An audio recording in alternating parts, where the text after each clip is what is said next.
नमो अरिहंताणं नमो सिद्धाणं नमो ऐर्याणं नमो युवज्जायाणं नमो लोये सब्बसावणं येषु पञ्चनमुक्कारो शब्दपावपणक्षणो मङ्गलानं च सब्बेसिं परमं होइ मङ्गलं दर्शनं देवदेवस्य दर्शनं पापनाशनं दर्शनं स्वर्गसोपानं दर्शनं मोक्षसाधनं। परम कृपालु परमात्मा के असीम आशीर्वाद की ये निशानी दर्शनम देवदेवस्य दर्शनम पापनाशनम दर्शनम स्वर्ग सोपानम दर्शनम मोक्ष साधनम, तीन प्रकार की बात बताई गई। 3 in 1, तीन प्रकार के फल बताए गए। परमात्मा के दर्शन से पापों का नाश होता है। परमात्मा के दर्शन से स्वर्ग आदि अर्थात स्वर्ग गति एवं मनुष्य गति, इन 2 सद्गतियों की प्राप्ति होती है। और परमात्मा के दर्शन से मोक्ष की प्राप्ति होती है। तीनों कभी एक साथ में हो सकते हैं या नहीं, ऐसा प्रश्न होता है। तो जवाब यही है, आज नहीं तो कल नहीं, करनी नहीं तो फल नहीं। आज प्रवृत्ति के अंदर, आज वर्तमान के अंदर यदि परमात्मा के दर्शन से पापों का नाश होता है तो इस जन्म के अंत में हमारी सद्गति, और ऐसी सद्गति की परंपरा चली तो 7-8 भव में, जल्दी से जल्दी 3 भव में, या किसी को दूसरे भव में भी मोक्ष की प्राप्ति हो सकती है।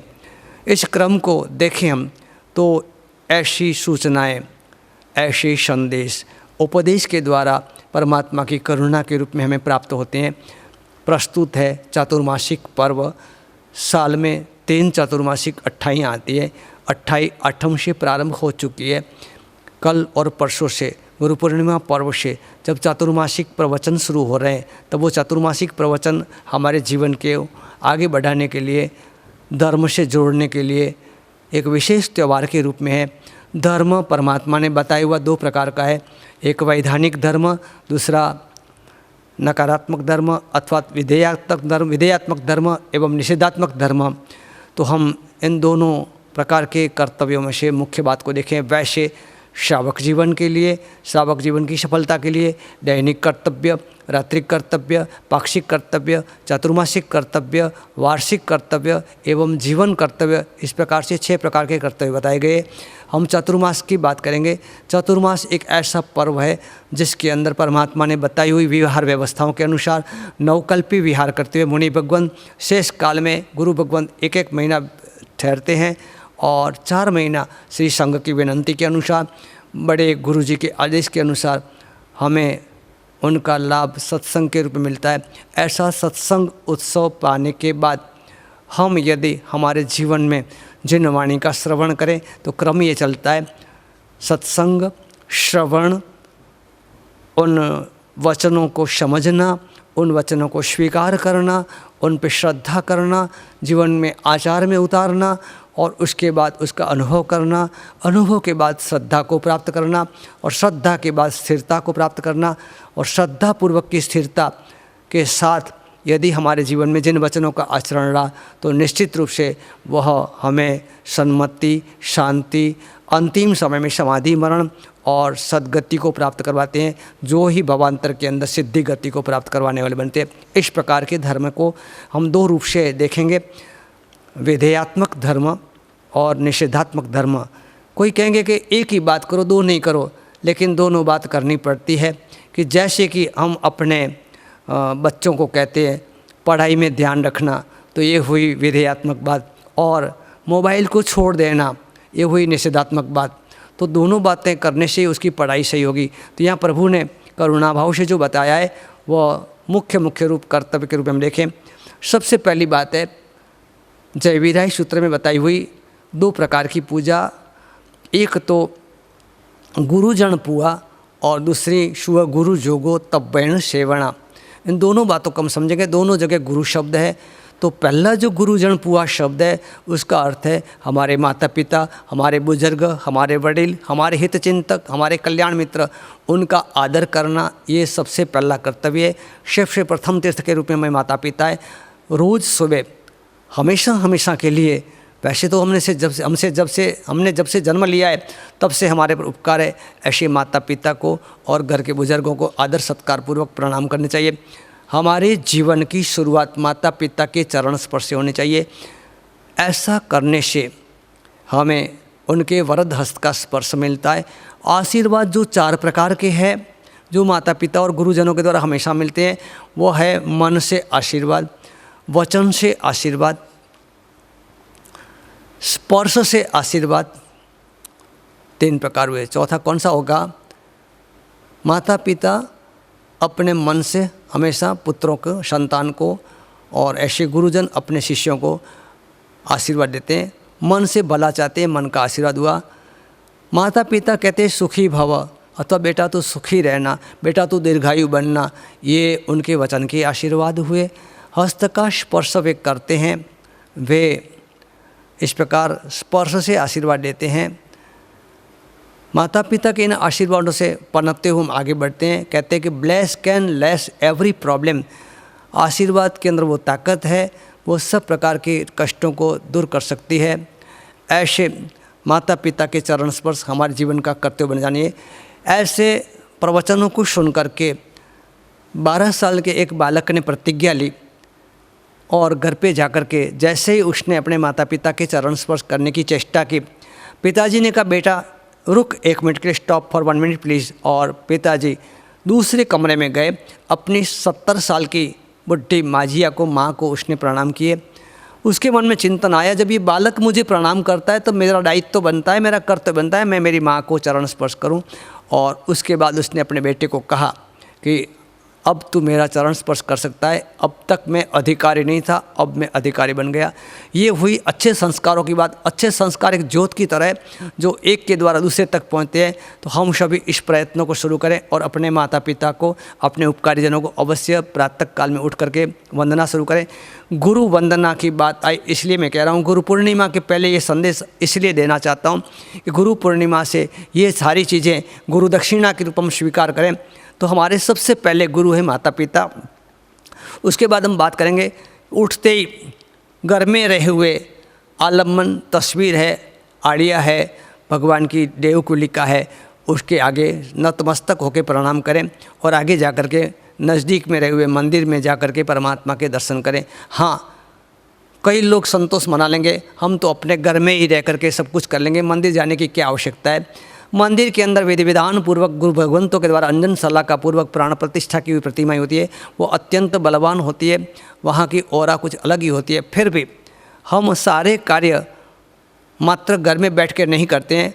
घर में बैठ के अभी वर्तमान समय ऐसा है ऑनलाइन पे बातें होती है, लेकिन फिर भी सामान्यतः व्यवहार के अंदर पढ़ने के लिए स्कूल में जाना पड़ता है, दवाइयाँ लेने के लिए अस्पताल में जाना पड़ता है, बिजनेस करने के लिए व्यापार में, मार्केट में और मॉल में जाना पड़ता है। वैसे ही यहाँ पर भी समझें, हमें विशिष्ट ऊर्जा प्राप्त करने के लिए जिनालय जाना जरूरी है। जिनालय में जाने से हमें उस प्रकार की शक्तियों का अनुभव होता है। परमात्मा के दर्शन करने के साथ हमारे जीवन में त्रिकाल पूजा का विधान भी होना चाहिए। सुबह में वार्षिक पूजा, दोपहर में केसर चंदन पूजा और शाम को आरती धूप दीप की पूजा। इस प्रकार त्रिकाल पूजा ये जीवन का कर्तव्य है।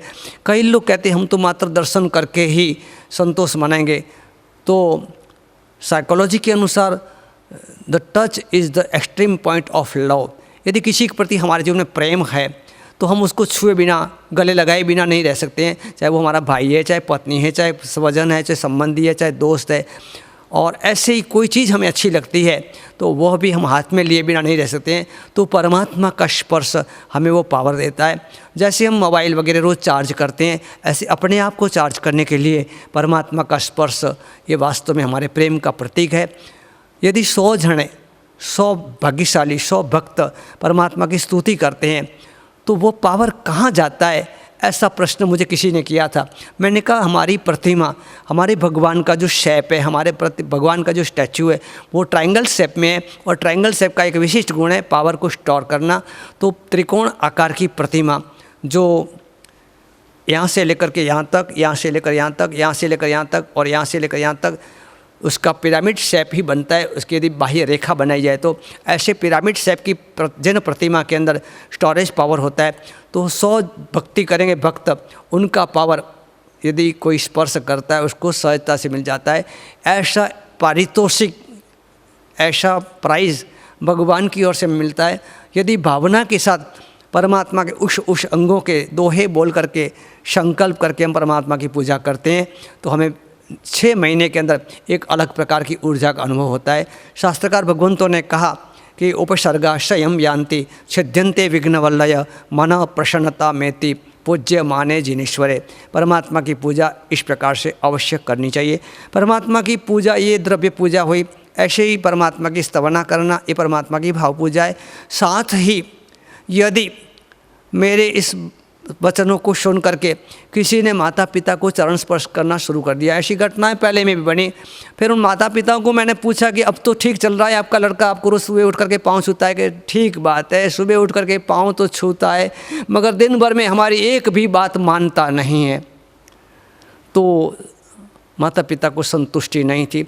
नियम लेने के बाद भी, चरण स्पर्श करने के बाद भी, आशीर्वाद लेने के बाद भी दिन भर उसकी प्रवृत्ति माता पिता से विपरीत थी। ठीक वैसे ही यहाँ पर परमात्मा का दर्शन करें, परमात्मा की पूजा करें, लेकिन परमात्मा की आज्ञाओं का पालन नहीं करें तो शायद हमारा जीवन वैसे ही होगा जैसा उस बालक ने किया था।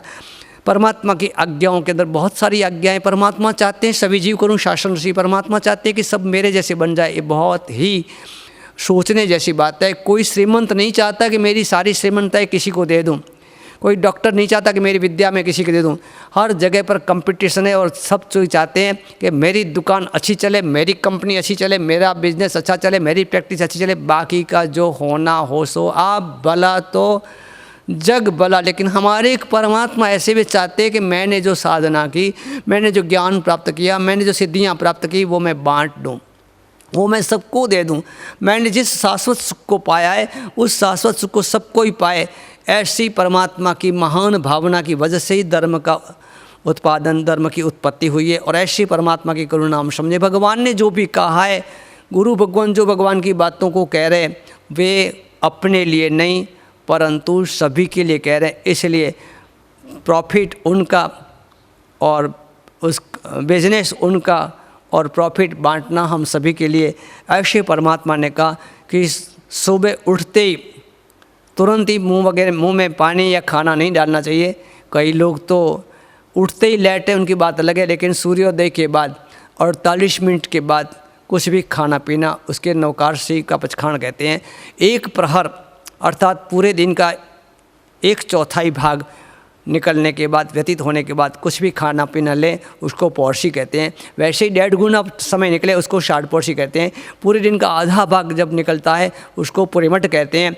और पूरे दिन का जब 1/4 भाग बाकी रहता है उस वक्त यदि कुछ हम खाना पीना करें तो उसको अवड्ड कहते हैं। इस प्रकार पचखाणों की 10 प्रकार की बात बताई।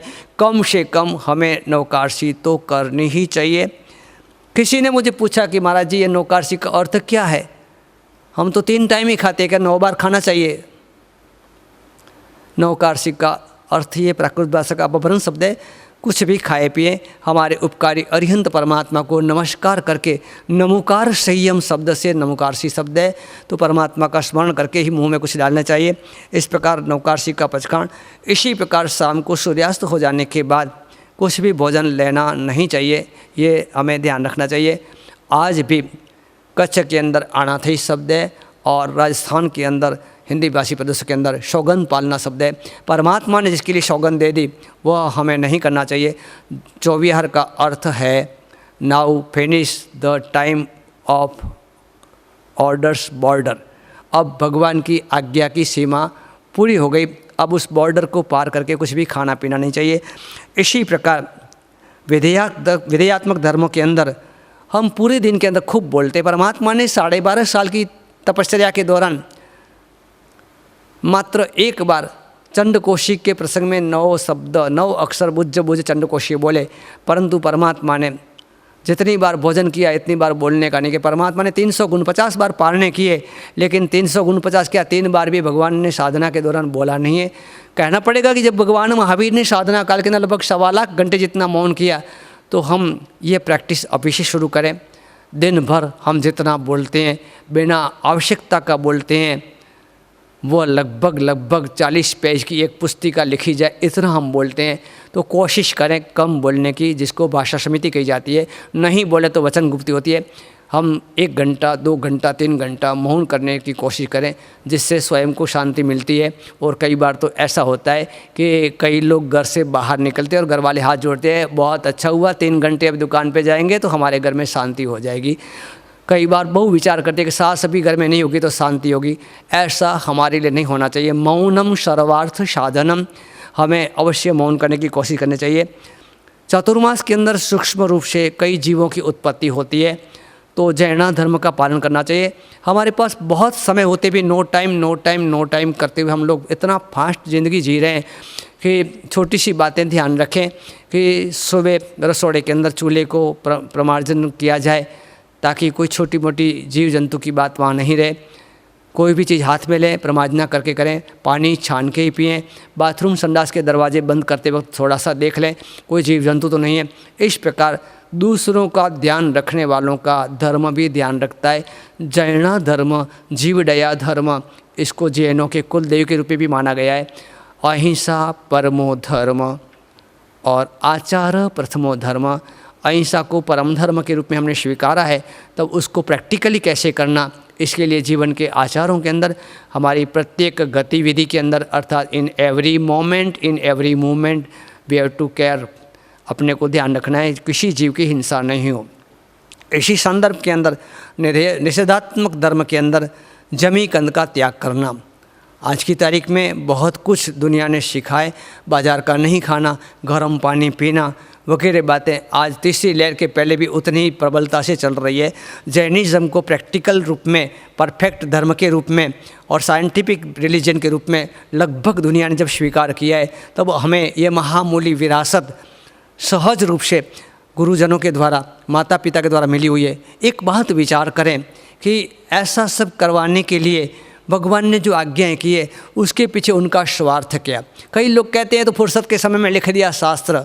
कई लोग कहते हैं ठीक है कोई समय में लाइट नहीं थी तब अंधेरे में पाप लगता था, अब पाप नहीं लगता है। भाई बिना सोचे कभी कुछ बोले नहीं।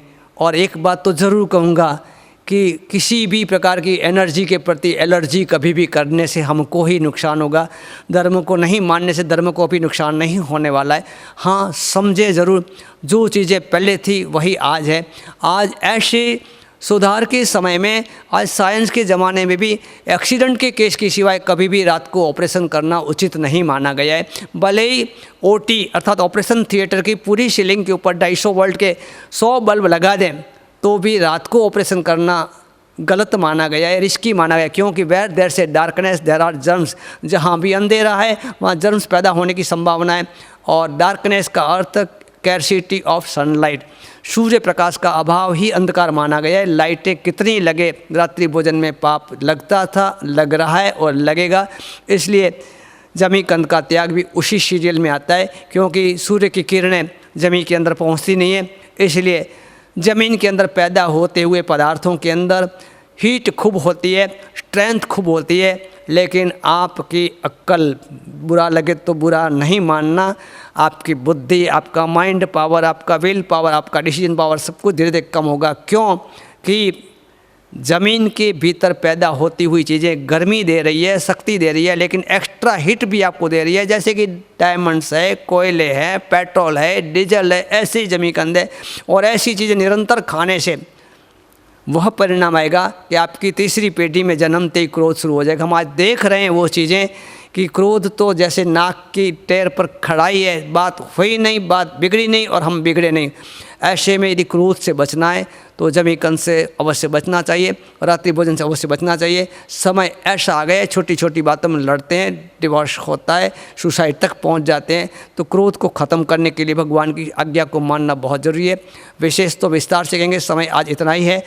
असत्य, छोटी छोटी बातों से लेकर के बड़ी बातों तक, क्रोध से, भय से, हास्य से अथवा लालच से, इन चार में से किसी न किसी प्रकार से हम असत्य बोलते रहते हैं।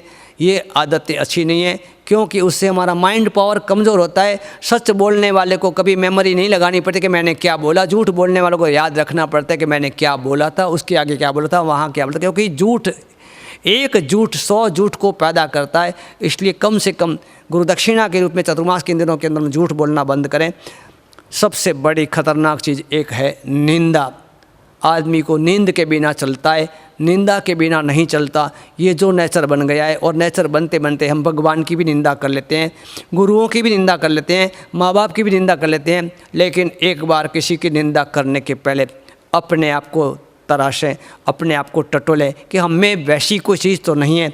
बहुत अच्छी बात मुझे याद आती है बचपन की, जब मैं स्कूल में पढ़ता था तब एक शिक्षक बाहर से आए थे।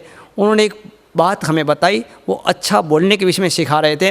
और उन्होंने कहा, बच्चे, प्यारे बच्चे, जब भी आपको किसी को गाली देने का मन हो तो पहले अपने नाम के आगे वो गाली लगाएं और 3 बार मन में बोले, 5 बार मन में बोले। आपको लगे नहीं बहुत सेट है, वेल सेट है, मेरे नाम के आगे गाली बोलना बहुत अच्छा लगता है, तो फिर दूसरों को गाली दें। बात इतनी है, भगवान महावीर ने कहा जो चीज़ आपको प्रिय नहीं हो वो कभी दूसरों के लिए आचरित नहीं करें। इस संदेश को लेते हुए हम ध्यान रखेंगे। इस चतुर्मास में कोशिश करें निंदा नहीं हो किसी की। ऐसी ही महत्व की बात है क्रोध। सामान्य बात बन गई है, बात बात के अंदर क्रोध होता है। लेकिन शेक्सपियर ने बहुत अच्छी बात कही है कि मूर्ख के 6 लक्षण होते हैं। इनमें से 2 लक्षण ऐसे मन में बैठ गए मेरे कि work without result and anger without reason. जिसमें कोई ज़्यादा वजह नहीं हो, ज़्यादा कोई फल नहीं मिलता हो, ऐसे कार्य नहीं करने चाहिए अच्छे आदमियों को, समझदार आदमियों को। आप सभी समझदार हो तब ये बात का ध्यान रखें कि क्रोध ये हमारे विल पावर की कमी की निशानी है। इसलिए हो सके जब तक इनबैलेंस नहीं बने, छोटी छोटी बातों में चिढ़े नहीं, गुस्सा नहीं करें। जिसके घर में शांति बनी रहेगी उसके घर की संपत्ति घर में ही रहेगी, नहीं तो आपकी संपत्ति किसी भी प्रकार से कहीं चली जाएगी। ऐसा बड़े बुजुर्गों का जो वचन है उसको भी याद करें। रही बात खानदान के खान पान अच्छे ही होने चाहिए। कोरोना के नाम पे डर के, मौत से डर के हमने होटलों में जाना बंद कर दिया, नहीं तो वरना इस बॉम्बे की हर गली खाउदरा गली बन चुकी थी। और आज यदि छूट दी जाए तो वही स्थिति वापस खड़ी हो सकती है। इसलिए कारण से हम नियमों को धारण करते हैं, लेकिन हमेशा के लिए हमारी ये लाइफस्टाइल गोल्ड लाइफस्टाइल बनी रहे। हम भगवान महावीर के वचनों को हमारे स्वयं के हित के लिए ग्रहण करें। और जहाँ पर कोई ठिकाना नहीं रहता है, आपके पहुँचते ही गर्म चीज़ें होती है, चाहे 4 दिन की हो तो भी, 2 दिन की हो तो भी, वासी हो तो भी। तो होटल के खानों में पैसे ज़्यादा आज लगते हैं, कल स्वास्थ्य बिगड़ने पर और ज़्यादा पैसे लगेंगे। लेकिन जो प्रेम, जो स्नेह, जो भाव बहन की बनाई हुई रसोई से, माँ की बनाई रसोई से, पत्नी की बनाई हुई रसोई से, बेटी की बनाई रसोई से मिलेगा, वह कभी भी, वो परमाणु, वो पुद्गल आपके भोजन के अंदर होटल के खानों से नहीं आएंगे। इसलिए चतुर्मास के तो एक संकल्प करें और यदि अच्छा लगे तो उस प्रैक्टिस को आगे भी जारी रखें। और रही बात घूमने का शौक़, महाराज जी कंटाल गए 2 महीने से, 4 महीने से, साल भर से, 1.5 साल से एक ही घर में बैठे हुए, कहीं जाने का नाम नहीं। लॉकडाउन ने हमारी हालत ख़राब कर दी है, ठीक बात है, लेकिन हम वैसा नहीं करें कि जैसा करने से, जो करने से हमारी नज़रें बिगड़े, हमारा मन बिगड़े, हमारा खान पान बिगड़े। ऐसा घूमना फिरना नहीं करना चाहिए। हाँ, घूमने के लिए भी बहुत सारी जगह है, लेकिन जहाँ जाने से हमारा कल्याण हो, हमारा भला हो, वहाँ जाने का हम सोचें। जनालय है, जन मंदिर है, उपाश्रय है, सत्संग है, यात्राएं हैं, ये सारी चीज़ों का जीवन के अंदर प्रबंधन करते हुए साल भर में वैसे हमें संयोग प्राप्त करने चाहिए जिसके द्वारा हमारा जीवन परिवर्तित हो। इस समय के अंदर भी ऐसे लोग हैं जो अपने जीवन के अंदर चतुर्मास के लिए संकल्प करते कहीं बाहर नहीं जाना। पूर्व काल के अंदर कृष्ण महाराजा अजैन महाभारत के अनुसार ये कहते थे कब एकादशी है, अब देव पोढ़े हुए, अब कोई मिलने के लिए राजा महाराजा नहीं आवे। और उस वक्त से देव पोढ़ी एकादशी और वापस चतुर्मास की एकादशी को देव उठी एकादशी आज भी प्रसिद्ध है। इसी प्रकार से चतुर्मास पर्व के अंदर कई श्रावक श्राविका ये संकल्प करते हैं कि बाहर नहीं जाना। कुछ समय पहले ही कच्छ आशंबिया के सामजी जखूबाई हुए, उन्होंने ऐसा संकल्प रखा था कि कभी भी वे चतुर्मास के अंदर बाहर कहीं नहीं जाते थे। इस प्रकार कुमारपाल महाराजा, वस्तुपाल मंत्री वगैरह ने भी ऐसे अनेक प्रकार के संकल्प धारण किए थे। श्रावक जीवन ऐसा है कि दोनों बातों का अनुसंधान करेंगे।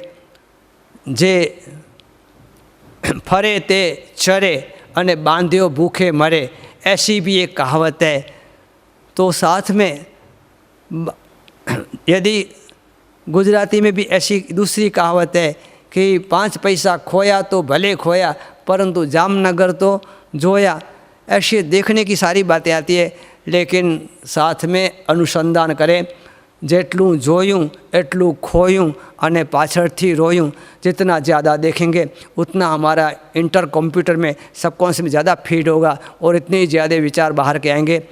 जो सीमित परिसर में रहते हैं, जो अपने जीवन में हर प्रकार की सीमाएँ बांधते हैं, जो अपने मन को इस प्रकार से संयम में रखते हैं, उनका जीवन कभी दुखी नहीं होता, क्योंकि आशाएं और अपेक्षाओं का कभी अंत नहीं होता।